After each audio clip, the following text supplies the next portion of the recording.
di masjid, maka ini hukumnya fardu kifayah. Apa itu fardu kifayah? Idza qama ba'd saqata an ba'din. Kalau sebagian sudah melaksanakan, maka gugurlah kewajiban itu dari sebagian yang lain. Namanya fardu kifayah.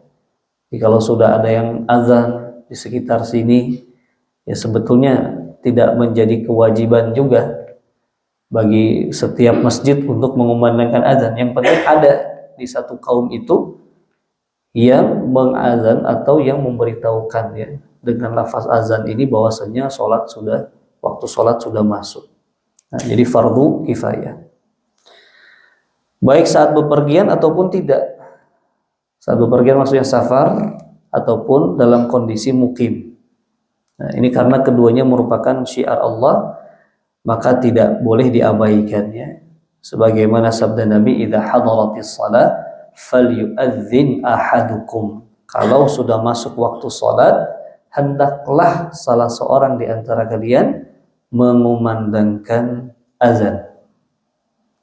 Falyusalli falyummu akbarukum, maka hendaklah orang yang paling tua di antara kalian menjadi imam salat. Ya. Atau nanti ada urutannya siapa yang paling berhak menjadi imam, insyaallah nanti akan kita bahas.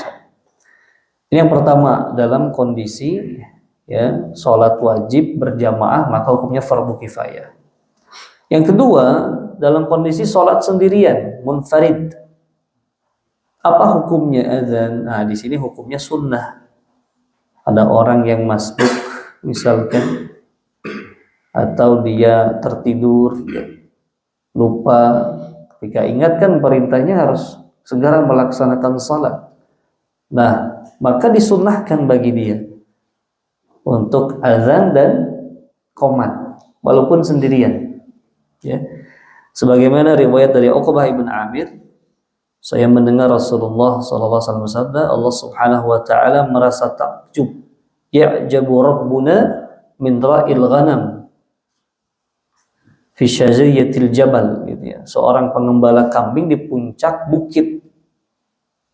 Kasih Pak, coba. Pengembala kambing di puncak bukit yang sedang mengembalakan kambingnya.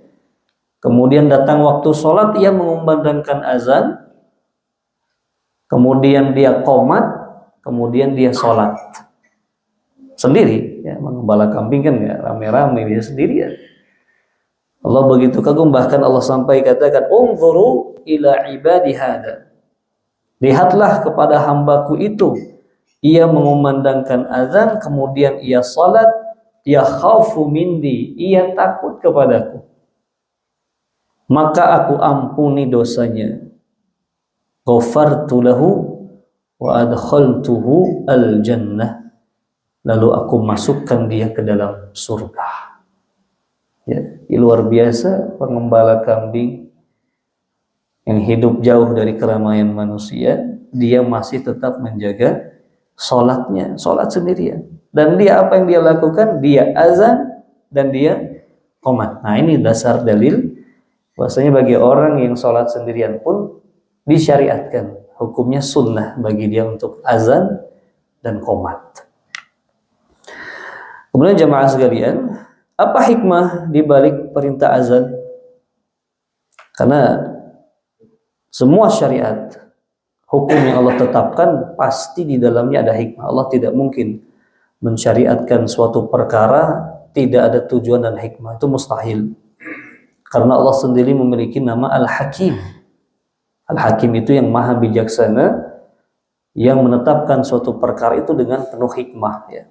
Di antara hikmah diperintahkan azan, tentunya tadi pertama, pemberitahuan akan masuknya waktu sholat. Ini yang paling pertama ya.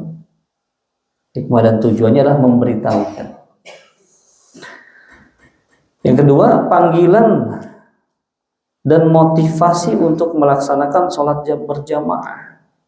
Kalau kita perhatikan dalam azan itu kan ada lafaz hayya 'alas shalah. Ajakan hayya itu kan dalam bahasa Arab ism fi'il amr. Dia kata benda tapi yang berfungsi mengajak. Perintah hayya. Akbil, kemarilah, datanglah, laksanakan sholat. Ayo kemarilah, raihlah kemenangan. Nah, diajak tuh untuk meraih kemenangan al-falah. Masa nggak mau sih menang, gitu kan? Di dunia dan di akhirat. Maka orang yang faham makna lafaz azan, ketika mendengar azan dia akan tinggalkan. Sibuk apapun dia akan tinggalkan aktivitasnya, dia akan dengar azan, dia ikuti. Dan nanti ada urutan sunnahnya, kemudian dia bersegera menjawab panggilan tersebut. Ya. Motivasi untuk menjaga syiar sholat berjamaah. Yang ketiga, peringatan bagi mereka yang lalai. Ya, sedang sibuk dengan perkara dunia, ya, berjual beli dan lain sebagainya, kerja. Azan ini sebagai pengingat.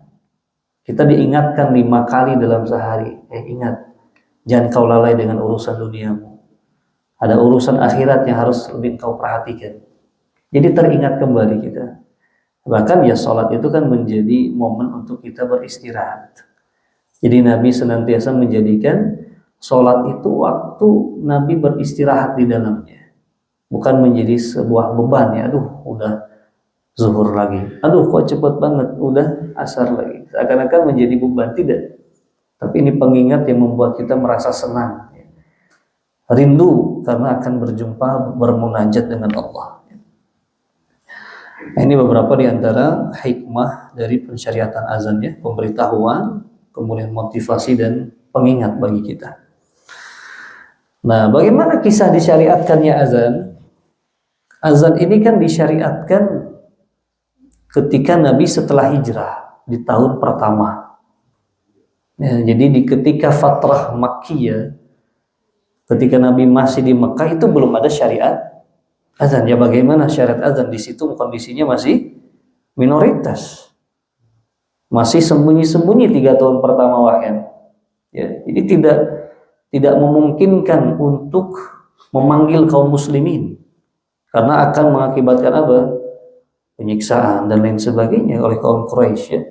Di Mekah kan banyak juga sahabat yang disiksa. Setelah hijrah, maka di tahun pertama itu dimulai pensyariatan azan. Yang sebelumnya kaum muslimin kebingungan maksudnya untuk memanggil kaum muslimin dengan apa? Ya. Belum ada azan ketika itu.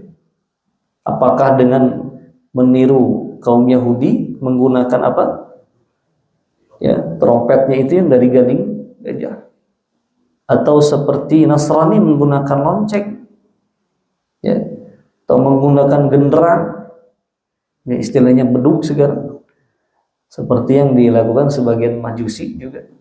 Nah, akhirnya seorang sahabat Abdullah ibn Zaid, beliau bermimpi di suatu malam, dan ternyata bukan hanya beliau, di riwayat yang lain Umar bin Khattab juga bermimpi. Apa yang beliau mimpikan?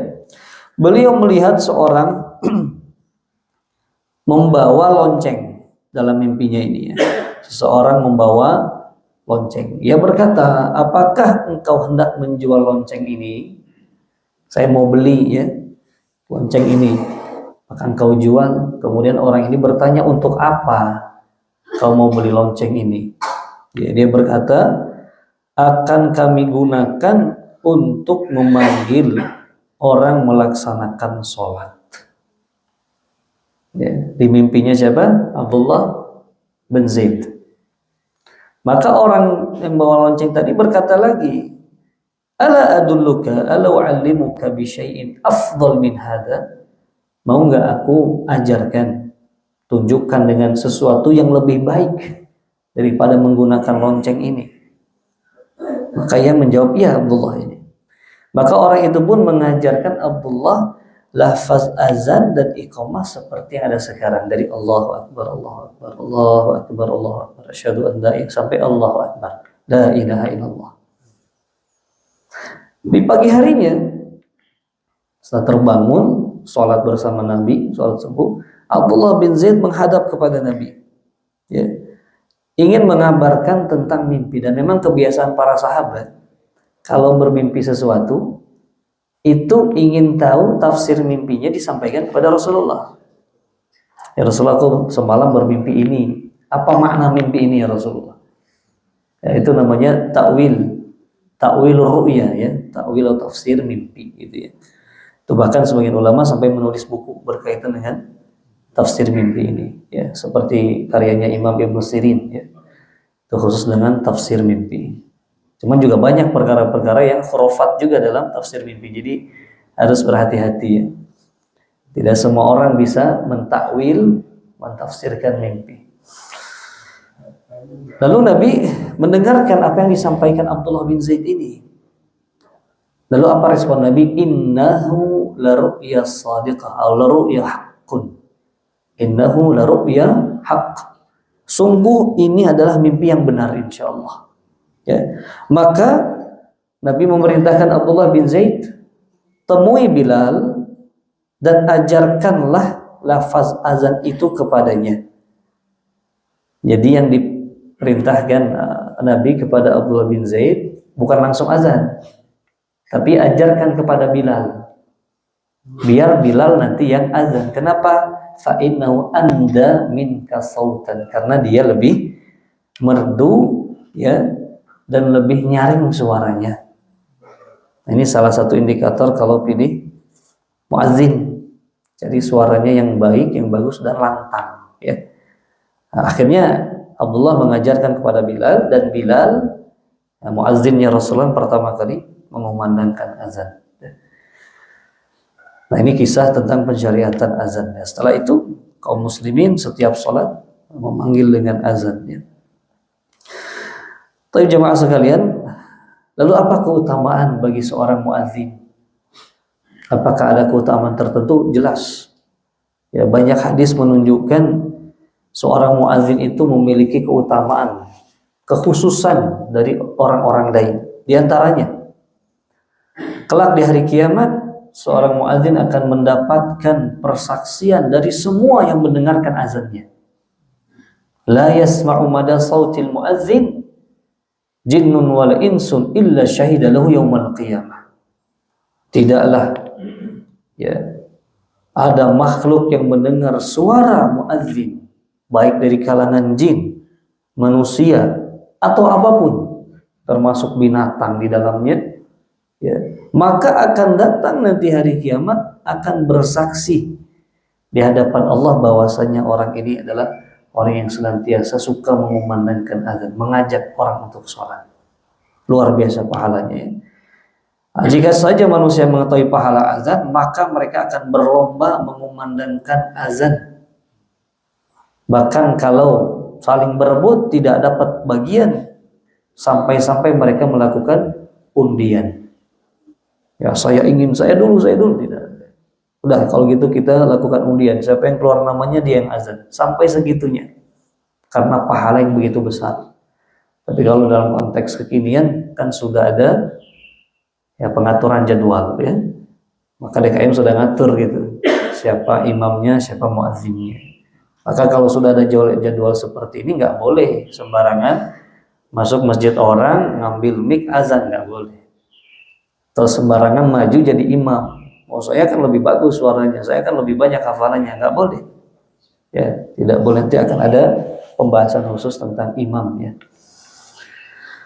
Nah, ini hadisnya, "Lau ya'lamun nas ma fin nida wa safil awal lastabaqu ilaih."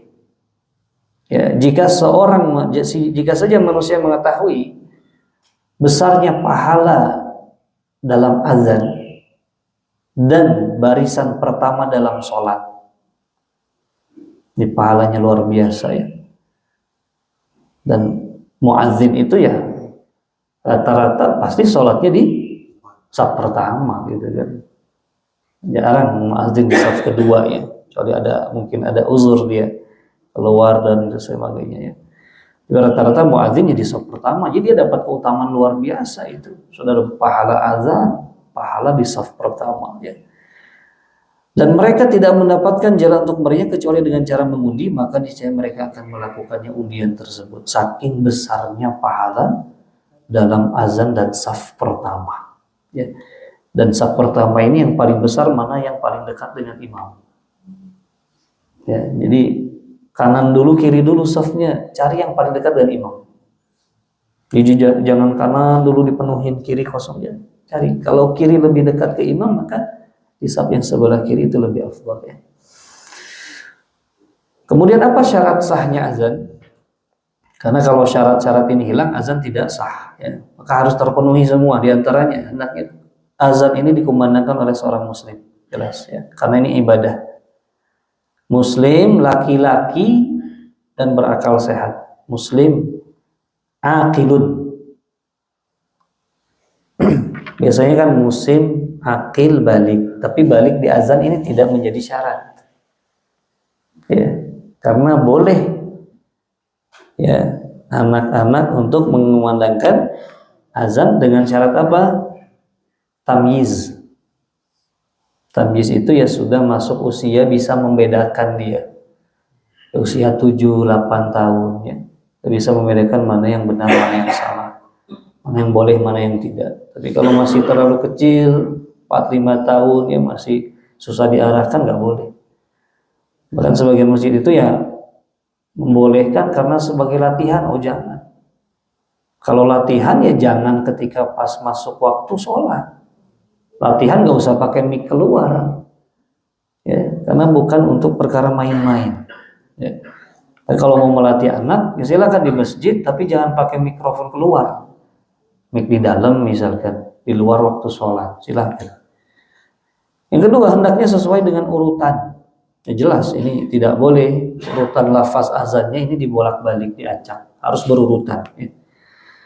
Kemudian hendaknya berkesinambungan, tidak diselingi dengan kata lain. Artinya tidak ada jeda antara lafaz yang satu dengan lafaz yang lain, jeda dengan kalimat atau doa lain ya, kata-kata lain.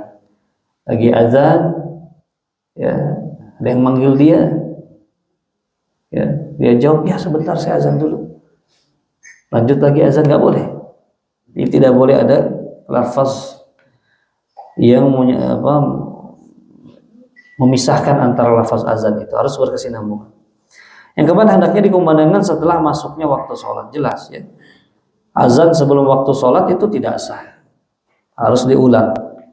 Mungkin muazzinnya salah lihat jam atau gimana, atau jamnya error ya, sudah bunyi padahal bisa masih 10 menit misalnya.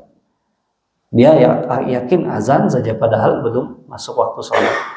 Beres azan baru jamnya betul misalnya, atau azan yang lain, tempat yang lain baru azan, maka dia harus mengulang azannya ya. Jadi muazin itu harus orang yang bisa dipercaya, jangan sembarangan baru buru-buru aja lah, walaupun tinggal semenit 2 menit ya, apa-apalah masuk azan saja, nggak boleh, karena akan berkaitan dengan hukum yang lain. Kalau maghrib misalkan berkaitan dengan berbukanya orang yang berpuasa.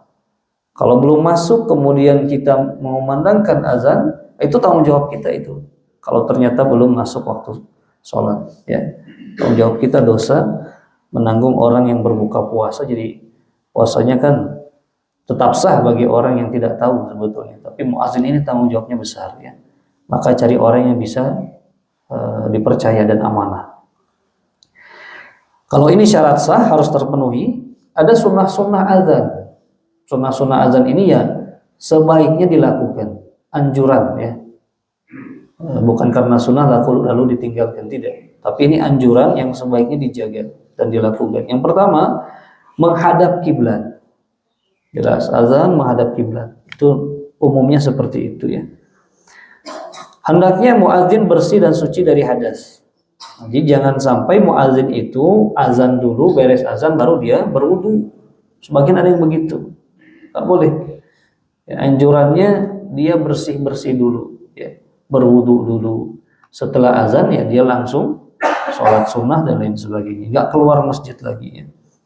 Yang ketiga, menoleh ke samping dan kanan dan kiri ketika mengucapkan hayya 'alas shalah dan hayya 'alal falah, atau istilahnya hayya 'alatain ya, hayya 'alatain itu hayya 'alas shalah dan hayya 'alal falah. Hayya 'alas shalah ke kanan, hayya 'alal falah ke kiri. Seorang muadzin meletakkan kedua jari telunjuknya di kedua lubang telinganya.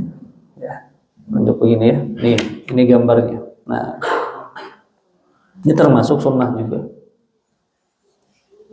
Hikmahnya wallahu alam, mungkin agar dia fokus untuk mendengarkan ya suara azan, dia tidak terganggu dengan suara dari luar azan gitu ya. Seorang muadzin meletakkan kedua telunjuknya, kemudian yang kelima, hendaknya muadzin memiliki suara yang indah, ya, dan merdu dan lantang juga. Pada zaman sekarang kan sudah ada mikrofon ya, maka suara yang merdu indah itu yang diutamakan. Ya. Melafazkan azan dengan baik dan tenang, tidak terburu-buru ya. Pelafalannya bagus. Karena kalau pelafalannya makharijnya jelek juga khawatir nanti akan merubah makna. Ya, harusnya dibaca as-shalah, hayya 'alas shalah, ini malah hayya 'alas shalah. Terkadang shad jadi shin. Ya. Hayya 'alal falah, ha-nya jadi ha, hayya 'alal falah. Harusnya kan ha yang tipis ya. Asyhadu an la jadi ashadu, ini ada yang sin jadi sin ya. Jadi pilihlah muadzin yang pengucapan lafalnya itu bagus. Kalau ditanggung jawab ya, amanah.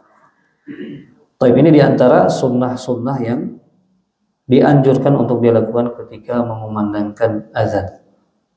Baik, jemaah sekalian, ini lafaz azan dan iqamah yang biasa kita dengar ya. Insyaallah semua sudah hafal. Allahu Akbarnya diulang berapa kali? Allahu Akbarnya 2 kali, berarti 4 total takbirnya ya. Asyhadu an la ilaha illallah 2 kali. Asyhadu anna Muhammad, enggak ada wa. Sebagian saya mendengar ada yang azan itu dengan wa asyhadu, tidak ada wa. Ya, sama di qomat pun begitu ya. Di qomat tidak ada wa asyhadu anna Muhammadar. Tidak ada wa-nya, tapi asyhadu anna Muhammadar Rasulullah. Hayya 'alas shalah 2 kali, hayya 'alal falah, Allahu akbar, la ilaha illallah. Ya. Lafaz iqamah kalau bilangan azan itu genap, kebanyakan kan genap ya, kecuali yang terakhir kan la ilaha illallahnya 1. Kalau iqamah itu witir, kebanyakan bilangannya ganjil. Ya, Allahu Akbarnya tetap 2 kali. Ya, walaupun kalau kita lihat dari pengulangan kan berarti cuma 1 kali. Ya, asyhadu an la ilaha illallah sekali. Asyhadu anna Muhammadar Rasulullah sekali. Hayya 'alas shalahnya sekali dan sekali. Walaupun tetap lafaz Allahu Akbarnya 2 kali ya. Nah, jadi azan genap, iqamah itu ganjil. Cuman ada tambahan qad qamatis shalah. Qad qamatis, sebagian baca qad qamatus shalah, salah. Ya, qad qamatis shalah. Qomat sebetulnya qamat sukun. Karena sukun ketemu sukun nggak bisa dalam bahasa Arab ini. Qomat kan sukun. As-shalah juga awalnya sukun, alif lamnya. Jadi kalau kaidahnya 2 sukun bertemu, salah satunya dirubah jadi harokat kasrah. Jadilah qad qamatis shalah gitu ya. Jangan qad qamatus shalah. Nah, kemudian hal-hal yang disunahkan bagi yang mendengar. Kalau tadi bagi muazzin, sekarang bagi yang mendengarkan azan, apa yang disunahkan? Apa yang dianjurkan? Yang pertama, mengikuti ucapan muazzin. Ini luar biasa pahalanya, Pak. Kita akan ketahui mengikuti ucapan muazzin. Kecuali pada saat mengucapkan hayya 'alatain tadi. Nabi sampaikan, idza sami'tumul mu'adzin faqulu mithla ma yaqul. Kalau kalian mendengar muadzin, maka ikuti seperti apa yang dia ucapkan. Tinggal ngikutin saja. Dia katakan Allahu Akbar, kita Allahu Akbar. Asyhadu an la ilaha illallah, asyhadu an la ilaha illallah. Kecuali ketika hayya 'alas shalah, kita baca la haula wala quwwata illa billah. Hayya 'alal falah, la haula wala quwwata illa billah. Kenapa? Apa hikmahnya? Karena itu yang cocok ya, maknanya luar biasa. Ketika kita diajak sholat meraih kemenangan, maka kita menjawab tiada daya dan upaya kecuali atas izin Allah Subhanahu wa ta'ala. Ya, kita nggak mampu menjawab panggilan tersebut tanpa pertolongan dari Allah. Nggak ada daya upaya, la haula wala quwwata illa billah. Maka kita meminta pertolongan ya Allah agar bisa diberi kekuatan menjawab panggilan tersebut ya. Nah, itu sesuai dengan maknanya. Yang pertama ikuti. Yang kedua setelah azan disunnahkan mengucapkan asyhadu an la ilaha illallah wahdahu la syarika lah wa anna muhammadan rasuluh. Ya, abduhu wa rasuluh raditu billahi rabba wa bil islami dina wa bi Muhammad sallallahu alaihi wasallam nabiyya. Atau sampai tadi wa rasuluhu ya. Sampai situ juga sudah cukup. Kemudian ini ya dilanjut dengan bersalawat kepada Nabi. Nah, salawat kepada Nabi, Allahumma salli ala Muhammad yang paling singkat. Atau mau yang versi lengkap, namanya salawat Ibrahimiyah, yang biasa kita baca ketika tasyahud. Allahumma salli ala Muhammad wa ala ali Muhammad kama sallaita ala Ibrahim wa ala ali Ibrahim innaka Hamidum Majid. Ini versinya juga banyak. Ya, ada yang langsung Allahumma shalli ala Muhammad wa ala ali Muhammad kama barakta ala ali Ibrahim innaka Hamidum Majid ya. Atau Allahumma shalli ala Muhammad wa ala alihi wa azwajihi wa dzurriyyatihi. Jadi versinya banyak dari Nabi ya, cuman yang paling populer yang tadi yang biasa kita baca dari tasyahud ya. Setelah bersolawat barulah kita membaca doa setelah azan. Hafal semua ya Bapak Ibu. Allahumma rabba hadhihi da'wati tammah wassalatil qa'imah ati Muhammadan al-wasilata wal fadilah wab'athhu maqaman mahmudan alladhi wa'adta. Ada yang menambahkan setelahnya innaka la tukhliful mi'ad. Ya, sebagian tambahan ini ada yang mendhaifkan, ada yang menghasankan ya, kembali ke ijtihad para ulama. Nah, urutannya seperti itu ya. Maka apa keutamaan yang didapatkan? Luar biasa. Halat lahu syafa'ati kata Nabi. Barang siapa yang mengikuti ucapan muadzin, kemudian dia baca doa setelahnya yang diawali tadi dengan syahadatain, kemudian salawat, kemudian Allahumma rabb hadhi da'wati tamah, maka kata Nabi halal baginya syafaat. Siapa yang tidak ingin syafaat Nabi? Kita sangat butuh nanti di hari kiamat. Syafaat yang akan menyelamatkan manusia di padang mahsyar. Karena akan dikumpulkan di padang mahsyar semua manusia dari awal Nabi Adam sampai akhir umatnya Nabi Muhammad dalam kondisi tidak berpakaian, tidak beralas kaki, tidak dikhitan. Kondisi matahari 1 mil sejengkal di atas kepala kita. 1 hari yang lamanya 50.000 tahun. Menunggu. Apa yang ditunggu? Menunggu Allah memulai hisab. Dan ketika itu yang memiliki keutamaan Nabi SAW diberikan syafaat untuk memulai menghadap kepada Allah, meminta kepada Allah untuk memulai hisab. Nah, itu yang diberikan syafaat nanti ya. Salah satunya ini orang yang mengamalkan sunnah ini. Dan kita punya kesempatan Bapak Ibu setiap hari berapa kali? 5 kali. Tapi terkadang kita lalai. Ya sudah azan masih main HP, masih nonton TV, masih sibuk ngobrol. Mulai sekarang ketika dengar azan stop, dengarkan, ikuti. Ya luar biasa itu nikmatnya. Mendengar lantunan azan ya. Sudah berapa lama kita lalaikan azanan ini ya, kumandang ini. Sudah berapa lama kita abaikan.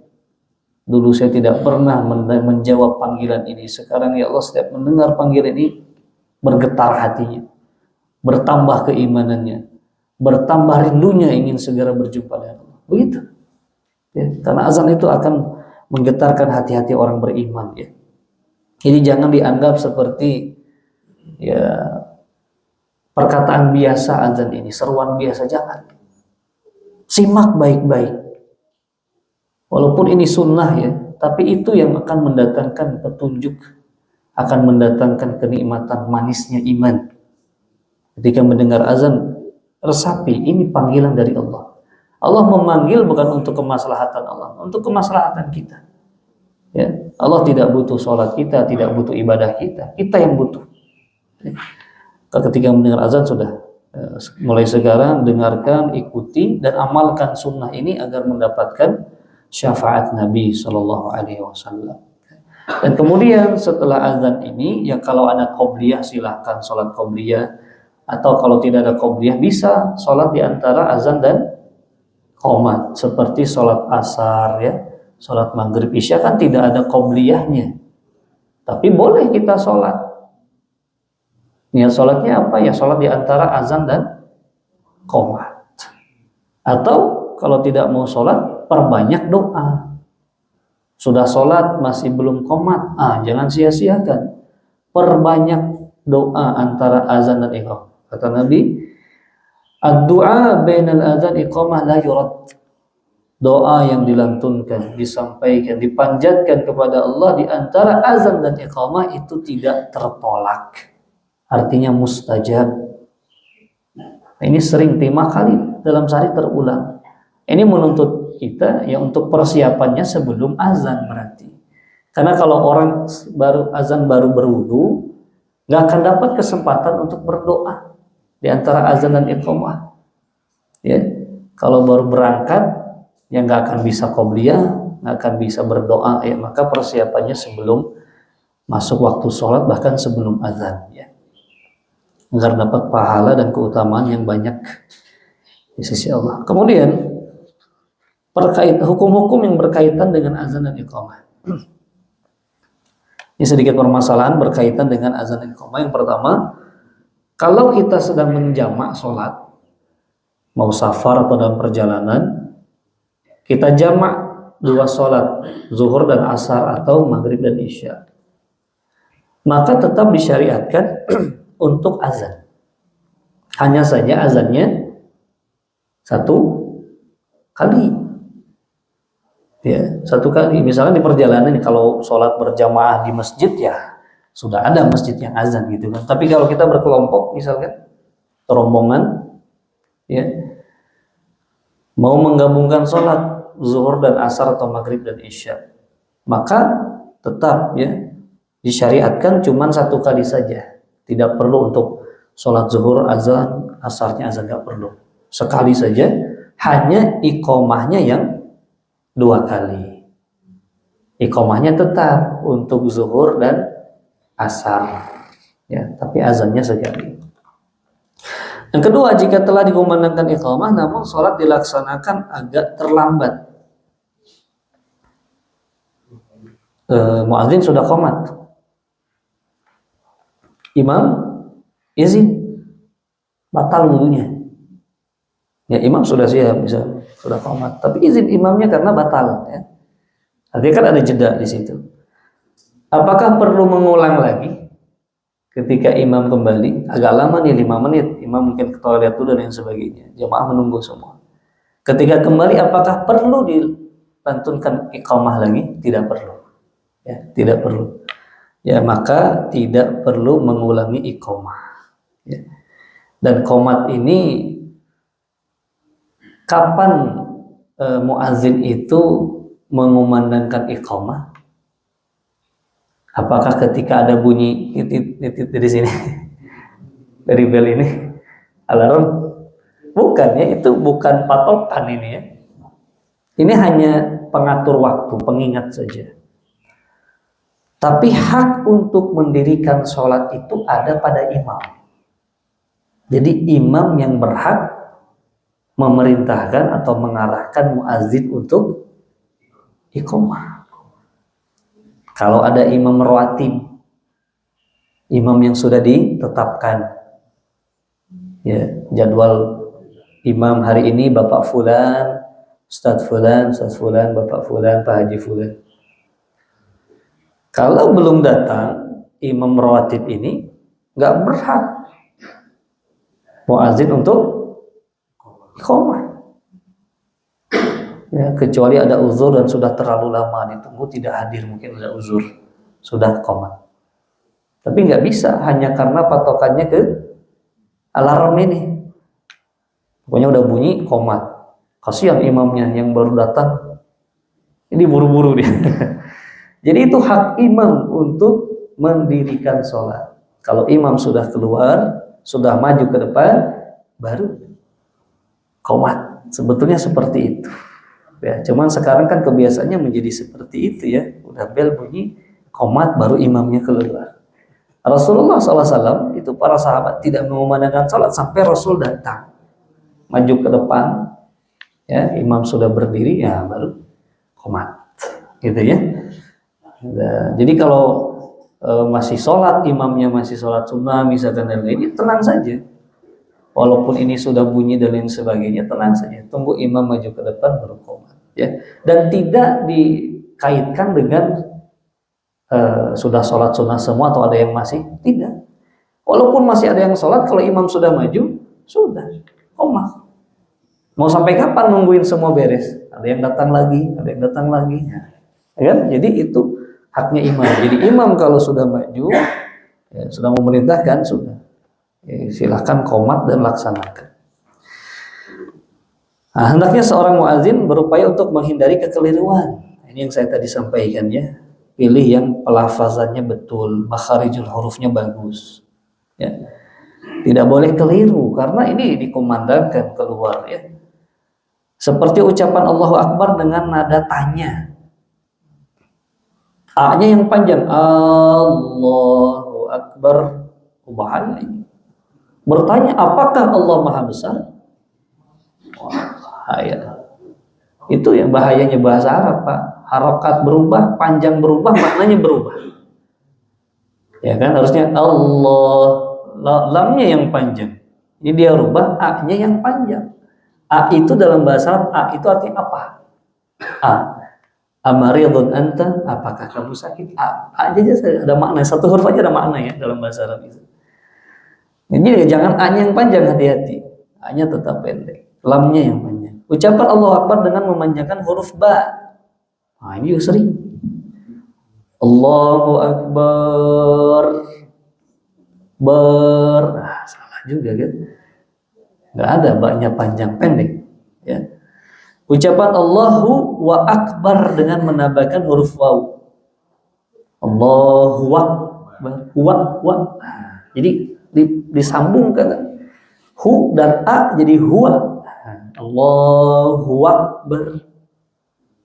Bukannya Allahu a. Ini kan huruf a itu huruf yang tegas ya, tahqiq a. Jangan disambung huwa jadi wa, tapi a. Allahu Akbar gitu ya. Jika telah dilanjutkan iqamah, maka seorang tidak dibenarkan lagi melaksanakan sholat sunnah. Artinya memulai. Kalau sudah qomat nih, nggak boleh seseorang memulai sholat sunnah. Tapi kan ini sholat sunnah fajar. Sholat sunnah fajar kan sangat dianjurkan ya. Khairum minad dunya wa ma fiha. Utamanya lebih baik dari dunia dan saya nggak mau ketinggalan. Saya sholat dulu lah, nanti saya kebut aja. Yang penting bisa sholat berjamaah. Nggak boleh. Kalau memulai sholat, tapi kalau sedang sholat, apa yang kita lakukan? Sedang sholat nih. Rakaat pertama, ruku, sami Allahu liman hamidah, qomat. Apa yang dilakukan? Batalkan atau lanjutkan? Nah, di sini ada sedikit perbedaan ulama. Dilihat yang paling kuat Allah a'lam. Kalau dengan menyempurnakan itu kita masih dapat rakaat pertama, sempurnakan. Ya. Imamnya bacanya panjang nih subuh. Ya. Imamnya panjang, makanya memang kalau subuh itu utamakan panjang bacaannya ya, karena kan cuma 2 rakaat. Jadi saya sempurnakan, kemungkinan saya masih bisa dapat rakaat pertama tidak masbuk, sempurnakan. Tapi kalau dengan menyempurnakan ya, kita baru rakaat pertama Al-Fatihah lagi, baru Allahu Akbar, Bismillah, qomat. Nah ini kan jeda waktunya lama, ini mau menyempurnakan lama, maka batalkan dalam kondisi seperti ini. Batalkan, tidak perlu dia sujud dulu ya. batalkan, langsung batalkan saja. Langsung dia masuk ke saf barisan berjamaah ya. Tapi kalau sudah dekat ya, sudah di rakaat kedua, sudah ruku atau sedang tahiyat, jangan dibatalkan, sempurnakan saja. Ya, lalu dia sholat berjamaah. Nah, ini indikatornya lama atau tidak dilihat, apakah bisa tetap berjamaah dapat rakaat pertama atau tidak. Kalau sampai masbuk jangan sempurnakan, karena mendapatkan rakaat pertama itu lebih utama daripada menyempurnakan sholat sunnah ya.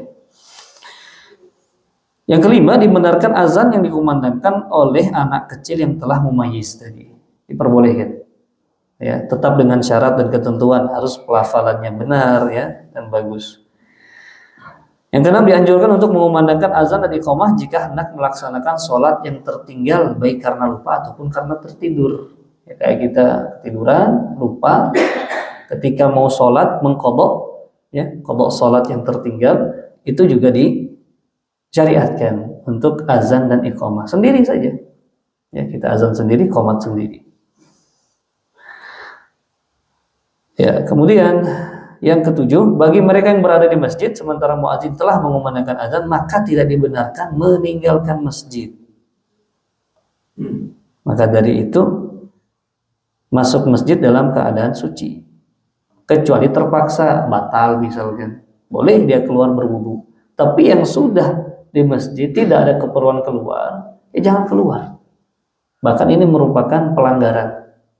Sebagaimana Abu Hurairah radhiyallahu ta'ala ya, beliau mengatakan Rasulullah menyuruh kami jika sedang berada di masjid dan azan telah dikumandangkan untuk tidak keluar dan meninggalkan masjid.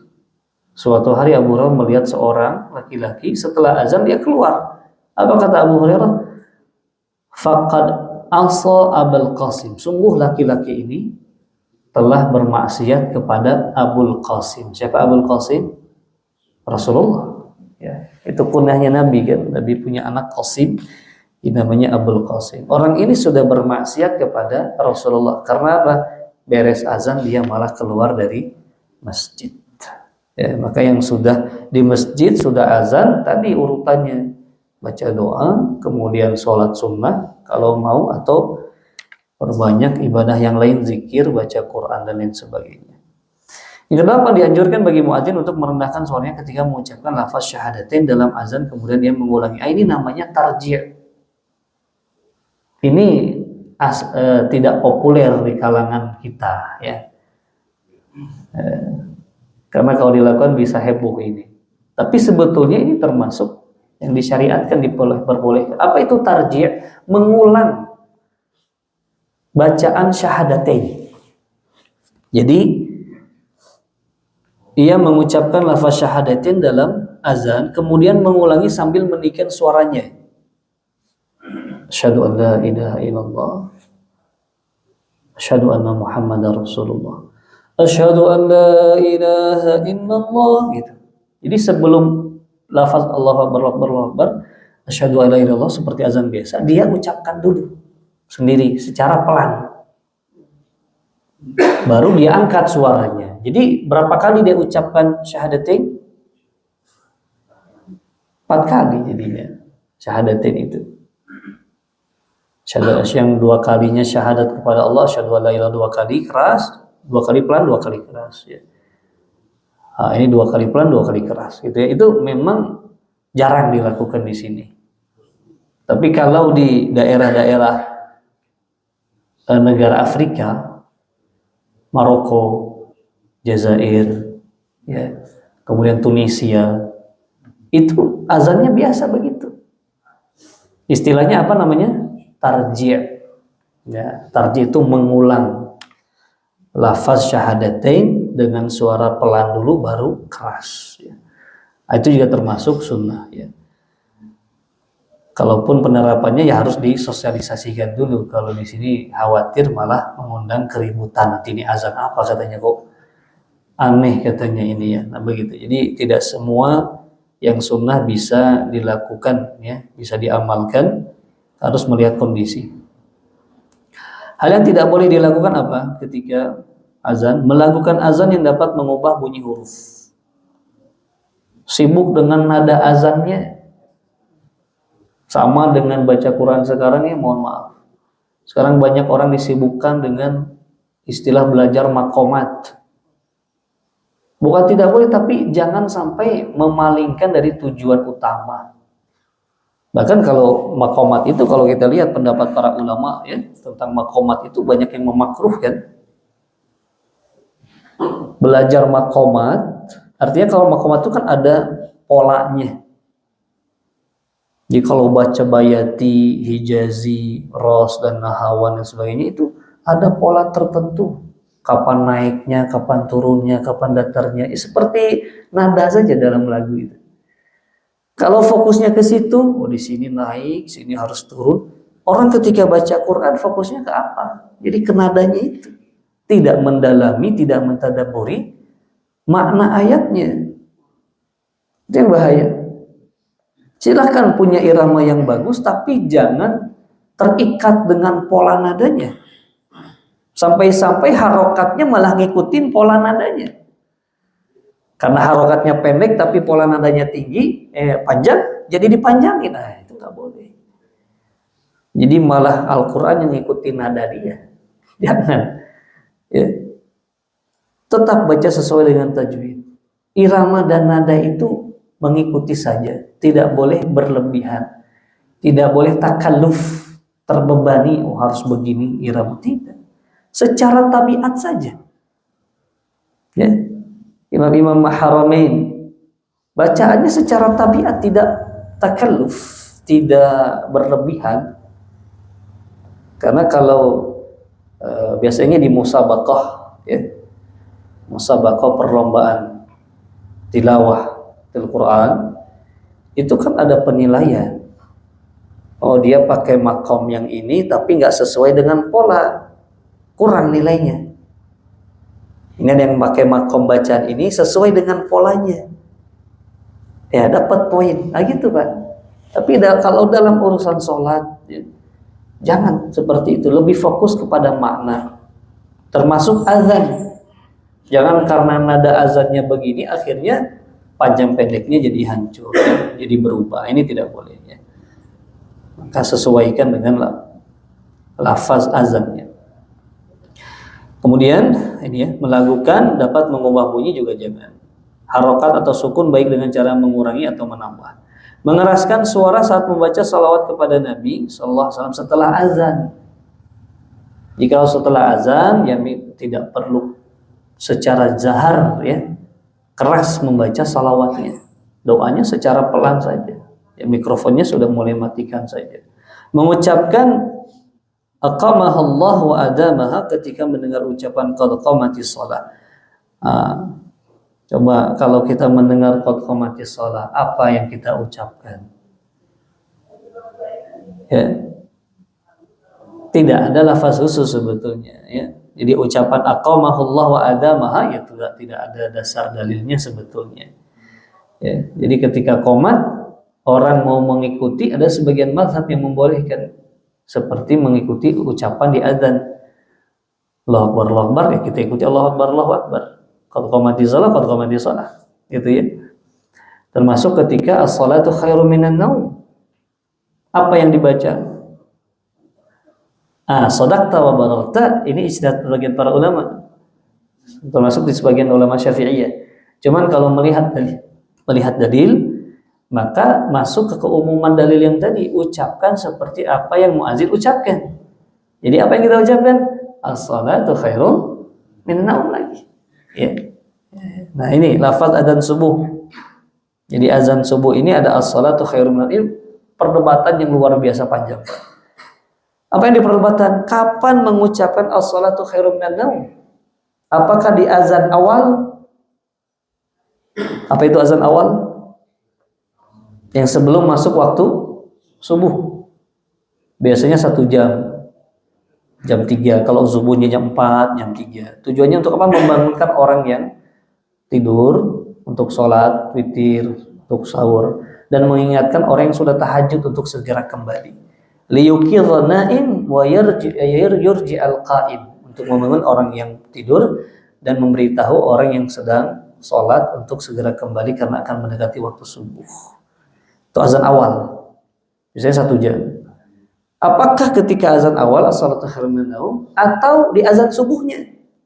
Wah, ini perdebatan panjang karena dalil-dalil ini secara zahir seperti kontradiktif, seperti bertentangan. Ada hadisnya Bilal, ada hadisnya Abi Mahdhurah, ada hadisnya Aisyah. Ini zahirnya seperti bertentangan. Ya, Nabi memerintahkan Bilal untuk membaca as-salatu khairun minan naum fi salati subh, di azan salat subuh. Kalau azan salat subuh berarti sudah masuk waktu atau belum? Sudah masuk waktu. Tapi di riwayat yang lain, ya, hadisnya mengarah kepada fa innal Bilal yu'adzin bil lail. Bilal itu azan di malam hari.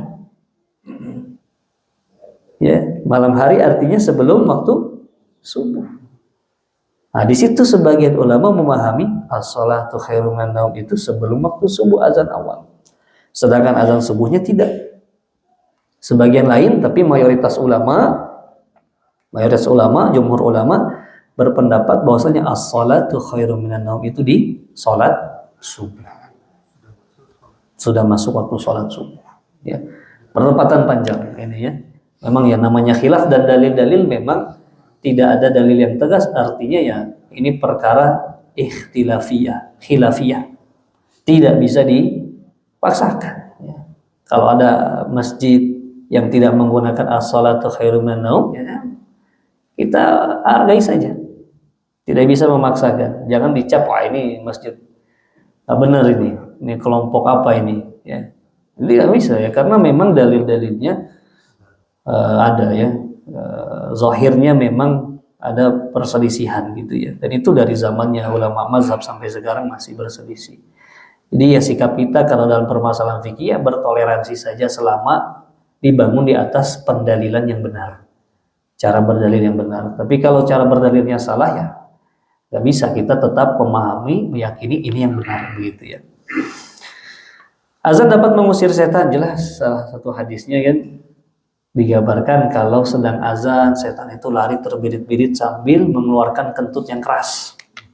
Ini hadisnya nih. Jika dikumandangkan azan untuk sholat maka setan lari dan ia memiliki suara kentut sampai ia tidak mendengar azan. Betul hadis Nabi ya, untuk menutupi suara azan biar gak dengar, dia kentut kencang-kencangnya. Ya. Jika selesai azan dia datang kembali, ya untuk menggoda, sampai jika dikomatkan sholat maka ia akan lari lagi sehingga selesai at-taswib atau iqamah, maka ia datang kembali sehingga membisikkan dan mengganggu orang yang sholat. Apa yang dibisikkan setan? Uzkur hadza, ingat ini, ingat itu. Akhirnya yang sholat ingat semua apa yang di luar sholat. Yang tadinya lupa nyimpen kunci ingat ketika sholat. Oh iya di situ kunci. Ya, yang tadinya lupa si fulan punya hutang ingat, oh si Pak Fulan tuh punya hutang belum bayar waktu itu minjem misalnya. Ini karena setan ini ya yang mengganggu. Ya, bahkan di riwayat yang lain dikatakan setan yang suka bikin orang lupa sholat, lupa rakaat sholat, ya itu ada namanya Pak. Ada yang tahu nama setannya, jinnya? Yang bikin kita sering lupa rakaat, sering bikin kita ragu, ini rakaat 3 atau 4 ya. Ini sudah tasyahud atau belum ya? Was-was, itu namanya setannya jinnya apa? Khinzab. Nah, itu jin khinzab. Ya, memang begitu ya. Kerjaan dia mengganggu kita ketika sholat. Nah itu makanya kalau mengikuti sunnah-sunnah tadi itu akan terjaga dari godaan setan tadi. Mendengarkan azan dengan seksama, sholawat, baca doa, ya perbanyak doa, suatu yang sholat sunnah, ya minta perlindungan pada Allah, itu akan terjaga. Ya. Apabila seorang di antara kalian tidak mengetahui berapa jumlah rakaat, sholatnya 3 atau 4, maka cukup baginya sujud doa. Ini kan yang membuat dia lupa tadi setan tadi ya. Jika lupa dalam sholat dia akan ada pembahasannya sujud sahwi. Ya, tapi secara singkat kalau lupa 3 atau 4 dan tidak tahu mana yang lebih dekat, maka ambil yang paling kecil. Ambil yang 3 rakaat berarti nambah 1 rakaat lagi. Begitu ya. Kemudian di akhir sujud sahwi ya. Sebelum salam. Berapa hal yang diperhatikan Dilarang keluar masjid pada saat jeda antara azan iqamah. Tadi sudah ya kita sampaikan. Tidak ada azan iqamah untuk sholat sunnah seperti sholat 2 hari raya. Tidak ada qomat ya. Dan azan ya. Sholat istisqa meminta hujan ya. Yang ada hanya panggilan as-salatu jami'ah untuk mengumpulkan ya, tidak ada azan. Sholat jenazah dan sholat 2 gerhana. Kecuali 2 gerhana ini juga disampaikan dengan as-salatu jami'ah. Kalau ada sholat berjamaah ingin mengumpulkan jamaah ya bisa menggunakan lafaz ini as-salatu jami'ah rahimakumullah. Sholat berkumpullah untuk melaksanakan sholat gitu ya. Jadi tidak menggunakan azan. Seorang yang mengumandangkan azan pada saat hujan atau cuaca dingin, hujan deras, badai ya. Ya, saudara-saudara kita di Aceh, Sumatera Utara, Barat ya. Mudah-mudahan Allah berikan kesabaran dan mudahan ya. Termasuk kampung saya di Sanyang Baka tuh di Sumatera Barat. Masjid besarnya itu ya sebagian jalannya hancur ya. Nah, kalau kondisi seperti itu, nggak mungkin mengajak orang sholat berjamaah misalnya.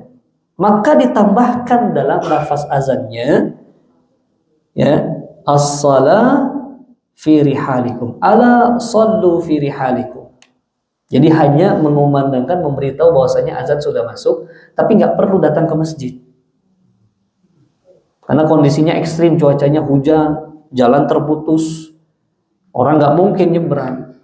Ya, masa diajak sholat berjamaah tidak memungkinkan, maka ya, setelah lafaz hayya 'alas sholahnya ditambahkan ala sallu fi rihalikum. Sholatlah di rumah-rumah kalian. Seperti ketika Covid. Nah, ya. Azan tetap berkumandang, tetapi tidak diajak, tidak mengajak mesti sholat berjamaah. Ditambahkan ala sallu fi rihalikum. Sholatlah di rumah-rumah kalian. Ya, dalam kondisi hujan, cuaca dingin ekstrim dan lain sebagainya. Wallahu ta'ala a'lam bissawab. Sampai sini Bapak Ibu jamaah berkaitan dengan azan dan iqamah. Qadarullah belum bisa lanjut ke yang ketiga ya. Ini berkaitan dengan syarat sah salat insyaallah di pertemuan yang akan datang ya. Nah, ini pertemuan yang akan datang insyaallah. Tapi sebelum ditutup jamaah mungkin ada pertanyaan berkaitan dengan azan dan iqamah. Allah, enggak. Waalaikumsalam. Ini kita bahwa kita berada telat itu lagi azan, apakah kita mendengarkan atau lagi khutbah? Ya. Ya. Ya, barakallahu fiik. Ya, bagus pertanyaannya. Kita sering ketika masuk masjid muazin sudah mengumandangkan sholat ya. Sedangkan kita ini kan disunnahkan, disyariatkan untuk sholat. Segera sholat karena imam akan berkhutbah ya. Jadi apa yang harus kita lakukan? Apakah menunggu ya, mengikuti azan dulu karena disyariatkan tadi kita mengikuti bacaan muadzin, atau kita sholat? Nah, kalau dalam konteks sholat Jumat, khusus sholat Jumat, maka sholat didahulukan. Kenapa? Perbandingannya begini.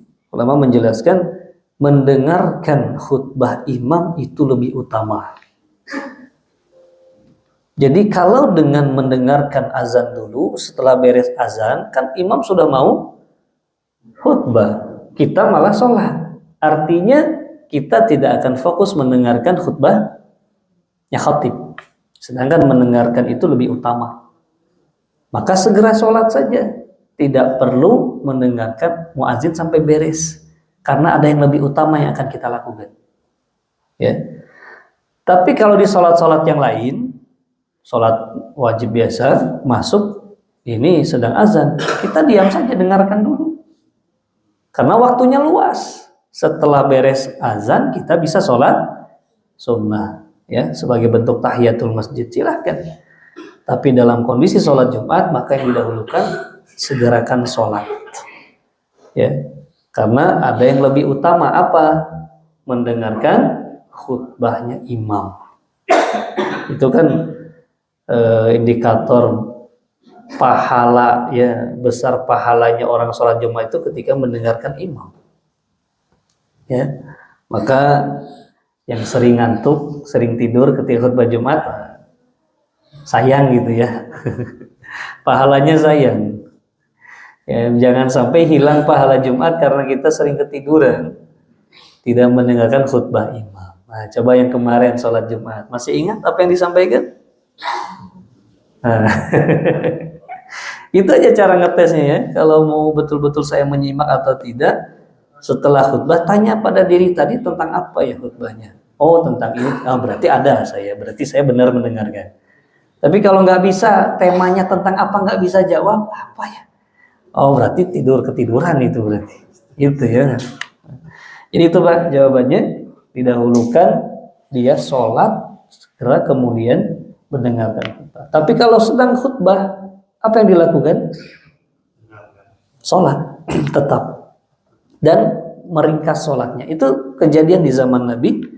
Nabi ketika berkhutbah, salah seorang sahabat masuk masjid langsung duduk. Nabi tanya, "As-shallaita raka'atain?" Kamu sudah sholat 2 rakaat belum? Maka beliau menjawab, "Belum ya Rasulullah." Nabi sedang khutbah ini, tiba-tiba berhenti khutbahnya. Nah, jadi khotib itu memang harus melihat kondisinya.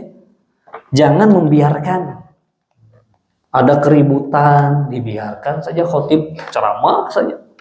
Anak-anak berisik tidak diingatkan, ada yang tidur terlelap, ada yang main HP, khotib cuek aja khutbah. Nggak boleh. Khotib yang wajib memperingatkan itu khotib, karena jamaah yang mendengar kan nggak boleh berbicara diam saja, tidak boleh kata Nabi. Idza qala ahadukum li sahibihi ansit wal imamu yakhtuf faqad laga. Salah seorang kalau berkata kepada temannya ketika imam khutbah, diam. Niatnya ingin mendiamkan. Itu pun sudah termasuk kelalaian. Jadi yang berhak memperingatkan siapa? Khotib. Jadi ada kalau orang masuk, kita tahu dia belum sholat, Rasulullah mengarahkan dia untuk bangun sholatlah 2 rakaat, ya, dan diringkas saja ya sholatnya, artinya jangan dilama-lamakan, ringkas dengan tidak mengurangi khusyuan 2 rakaat, kemudian mendengarkan khutbahnya imam. Ya, jadi bagi orang yang telat pun khotib sudah khutbah, tetap disyariatkan untuk sholat sunnah 2 rakaat, ya, meringkas sholatnya, yang wajib-wajibnya saja, Al-Fatihah saja misalkan, tidak perlu pakai iftitah, tidak perlu pakai doa, surat pendek, ya. Jadi yang wajib-wajib saja, karena ada hal yang harus kita kerjakan, yaitu mendengarkan khutbahnya imam. Begitu jamaah sekalian, mudah-mudahan jelas ya. Cukup? Masalah mangga Pak? Ya, silakan Pak. Ya. Ditambahkan bayi baru lahir. Oh iya. Dikumandangkan azan ya. Menguburkan mayat. Ya, betul. Jadi masalah apakah disunnahkan mengumandangkan azan di telinga bayi, ini termasuk permasalahan khilafiyah besar, Pak. Ya, termasuk perdebatan di antara ulama. Karena dalil-dalilnya juga sebagian mensahihkan, sebagian mendhaifkan. Cuman ulama-ulama seperti Al-Imam Ibnul Qayyim, termasuk ulama besar, beliau punya kitab Tuhfatul Wadud fi Adabil Maulud, ya, atau fi Dzikri Maulud, ya, saya lupa judul tepatnya. Adab-adab bagi orang yang memiliki anak yang baru lahir. Di antaranya beliau sebutkan disunnahkan mengumandangkan azan. Sebelah kanan dan kirinya iqamah. Jadi ini amalan yang memang sebagian ulama melakukan dan menganjurkannya. Sebagian lain tidak menganjurkan. Karena dalil-dalilnya semua dianggap lemah.